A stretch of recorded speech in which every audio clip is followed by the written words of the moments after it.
Tanah Betawi alias Jakarta memiliki banyak tokoh legendaris yang jago main pukul dan memiliki banyak kesaktian. Reputasinya sampai sekarang masih dikenang dan menjadi panutan masyarakat yang dikisahkan secara turun-temurun. Iya, benar. Sangat dirahasiakan sama ahli warisnya. Iya, dulu ya sangat banyaklah pohon-pohonan yang istilahnya nggak keurus, dan pula juga banyak orang-orang juga istilahnya nggak mengetahui ini makam siapa sebenarnya. Tapi dari pihak keluarga juga, dari ahli waris juga belum merencanakan masalah untuk pembenahan. Memang ada, cuman terkadang orang juga istilahnya nggak tahu ini makam siapa yang sebenarnya. Tapi dari pihak-pihak ahli waris semuanya emang sudah mengetahui ini adalah makam Kumpi Ronda. Lokasi makam Si Ronda Macan Betawi memang tak banyak orang yang tahu. Lokasinya agak tersembunyi di belakang pasar dalam kompleks sebuah apartemen di daerah Kapuk, Cengkareng. Makam Si Ronda beserta anak istrinya dinaungi 2 pohon kosambi yang tinggi menjulang. Lalu, dari manakah asal Si Ronda dan apakah kaitannya dengan si Pitung? Ya, pernah juga ada yang dimimpiin sama ahli waris juga. Dimimpiin dia juga, istilahnya ini makam ini nggak boleh diapa-apakan. Ya, untuk pembugaran segala macam pun nggak diperbolehkan. Dia mintanya juga udah seperti ini aja. Takutnya membawa yang negatif, bukan yang positif. Dia hanya kekhawatiran seperti itu. Kumpi Ronda ini berasal dari daerah Kulon, daerah Gunung Antan. Beliau pesantren di daerah Cirebon. Nah, setelah itu merantau ke daerah Kapuk, Cengkareng sini. Beliau punya istri orang sini. Nah, sekitar berumur 40 sampai dengan 50 beliau ikut persatuan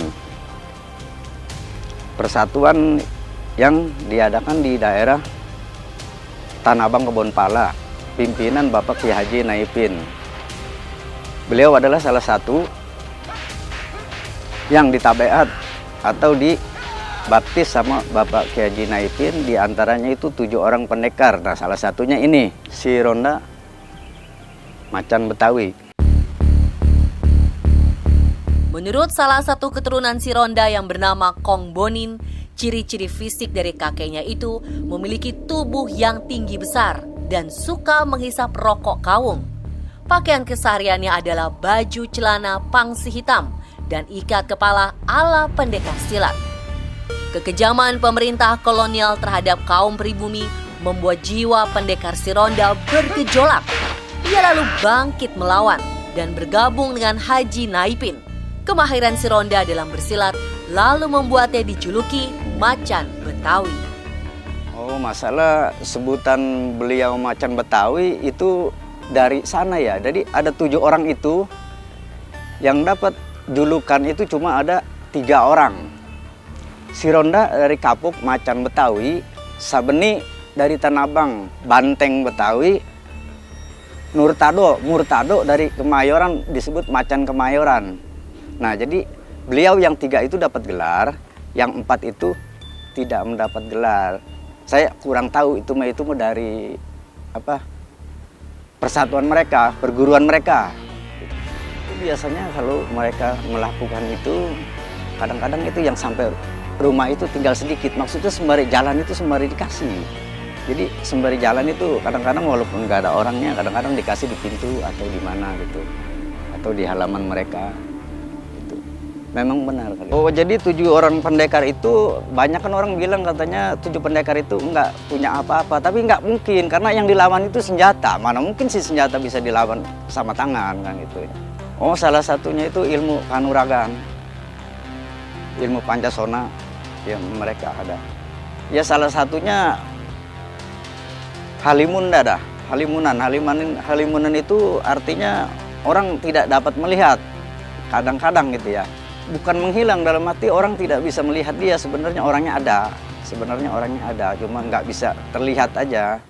Dalam keilmuannya ya dia sangat sakti lah. Sangat sakti dalam keilmuannya, semuanya dari teman-temannya juga pun sama seperti dia juga. Cuman dia itu untuk membela semuanya, untuk membela semuanya. Itu kan kalau kayak apa-apa itu kan tinggal kehebatan ya. Tinggal kehebatan masing-masing, maksudnya berlincah-lincah dah, berlincah-lincah istilahnya. Kalau dari persatuan itu andai kata diserang atau diserbu sama Belanda, itu kan berlincah-lincah. Jadi saya kurang tahu, yang saya tahu itu sosoknya itu masih ada begitu, bahkan sakit, bahkan meninggal pun di rumah. Sementara makamnya tak jelas entah di mana. Tak banyak yang menyadari sampai akhir hayatnya si Ronda hidup dan menetap di daerah Rawa Gabus dengan istri dan 9 anaknya. Meski begitu, untuk keamanan, makam si Ronda sengaja dirahasiakan pihak keluarga. Oh iya, karena waktu itu Belanda itu sistemnya, orang Indonesia itu dia bilang hebat-hebat, yang udah meninggal itu bisa hidup lagi. Jadi si Ronda ini, makamnya ini di apa ya kalau ini ya, dipanggil ya. Kalau diumpetin apa itu namanya? Maksudnya dirahasiakan dah. Jadi ini makaman ini, tadinya ini daerahnya ini empang semua, dikelilingin empang ini. Jadi susah susah dijangkau. Nah, sebagian dari teman-teman mereka memang ada yang tidak tahu karena raganya di mana. Memang ada yang begitu benar. Iya betul. Dulu memang karena di sini banyak perumahan, ya mungkin kemajuan zaman memang pernah mau digusur ini, bahkan mau dipindah, tapi kami dari keluarga tidak mengizinkannya. Kisah si Ronda sang macan Betawi yang melegenda lalu menarik sutradara Frits Gishaert untuk mengangkatnya ke layar film di tahun 1978. Uniknya, pemeran utama si Ronda adalah Diki Zulkarnain yang juga sukses memerankan si Pitung Banteng Betawi. Film Si Ronda Macan Betawi terbilang sukses di pasaran. Film dengan budget tidak terlalu besar ini mampu menarik minat warga Betawi untuk menonton karena faktor kedekatan mereka dengan sosok si Ronda yang suka menolong. Menurut saya kalau masalah di perfilman itu ya agak benar juga. Ya benar, karena dalam perjuangan dia ya seperti itu. Ya untuk istilahnya membela dibagi warganya, ya melawan Belanda gitu kan. Ya dalam arti kata benar, dalam perfilman itu hampir mirip seperti itu, tapi benar itu. Ya.